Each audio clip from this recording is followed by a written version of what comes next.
Baie welkom liewe vriende by ons oggendoordenkings van Uit die Woord Digitaal. Ek is Dominee Adriaan Swart en dis my heerlik om vir jou te groet in Jesus Christus se naam. Mag die Here ons harte open vir sy woord en mag die Heilige Gees hierdie woord in ons harte bevestig dat ek en jy tot sy eer kan lewe. Dankie dat jy vanmôre by ons inskakel. Ons lees vanmôre uit die woord van die Here 1 Korintiërs hoofstuk 3 en ons lees vers 16 en 17. Weet julle nie dat julle die tempel van God is en dat die Gees van God in julle woon nie? As iemand die tempel van God beskadig, sal God hom straf, want die tempel van God is heilig en die tempel is julle. Ek en jy, broeder en suster, is uniek, volmaak en perfek deur God ons Vader gemaak. Ons liggame is kunstig aan mekaar geweef, sê Psalm 139. Ons moet lewe tot eer van die Here, want ons is sy maaksels.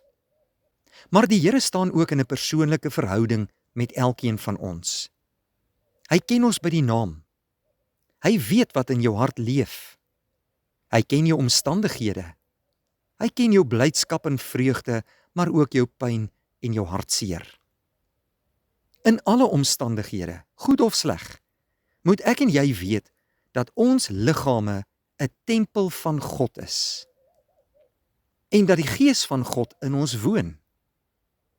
Ons moet hierdie liggame van ons oppas, dit versorg en elke dag onsself aan die Here gaan toewy. Ons kan nie ons eie liggame beskadig en dink dat die Here ons gaan seën nie. Die Here wil hê dat ons in liggaam, siel en gees onsself elke dag aan hom sal toevertrou en dat alles wat ons doen, ons vir hom tot eer sal doen. Paulus skryf hier in ons teksgedeelte van vanmôre aan die gemeente van die Korintiërs en hy herinner hulle aan hierdie wonderlike waarheid dat hulle 'n tempel van God is en dat die Gees van God in hulle woon. As iemand die tempel van God beskadig, sal God hom straf, want die tempel van God is heilig en die tempel is julle. Ek en jy moet ons liggame goed versorg, gesond lewe en wegbly van dinge af wat ons kan siek maak of selfs kan doodmaak, of ons liggame kan beskadig. Enige ding wat jy doen, wat jou liggaam tot nadeel is nie tot eer van die Here nie. Dan is ons besig om die tempel van God af te breek. En dit mag nie gebeur nie. Want Paulus sê, die tempel van God is heilig, met ander woorde, afgesonder vir die Here. En die tempel is julle.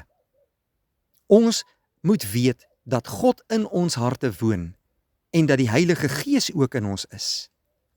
Ons moet hom vertrou met ons hele lewe, om die regte keuses te maak, sodat alles wat ons met ons liggame doen, slegs tot eer van sy naam kan wees.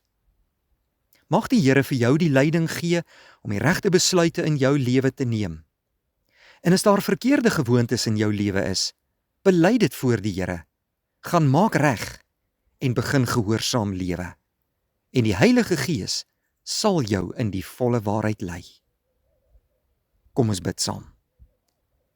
Dankie Here dat ons vandag in hierdie mooi dag U naam kan aanroep en U kan prys en aanbid. U is ons Vader, ons God en Koning. Dankie dat U ons volmaak gemaak het en dat ons tempels van God en die Heilige Gees kan wees. Dankie dat U ons ook elke dag in U diens gebruik. Here, in ons lewe in 'n wêreld met baie uitdagings en baie versoekings en aanslae op ons lewens. Maak ons diensbaar, maak ons gehoorsaam en gee vir ons wysheid om die regte besluite te neem. Help ons om ook ons liggame as tempels van God aan die Here te kan toewy. Seën vir ons hierdie mooi dag en ons eer U uit dankbaarheid vir alles wat U vir ons doen. In Jesus naam vra ons dit. Amen. Dankie vriende, 'n mooi dag vir u.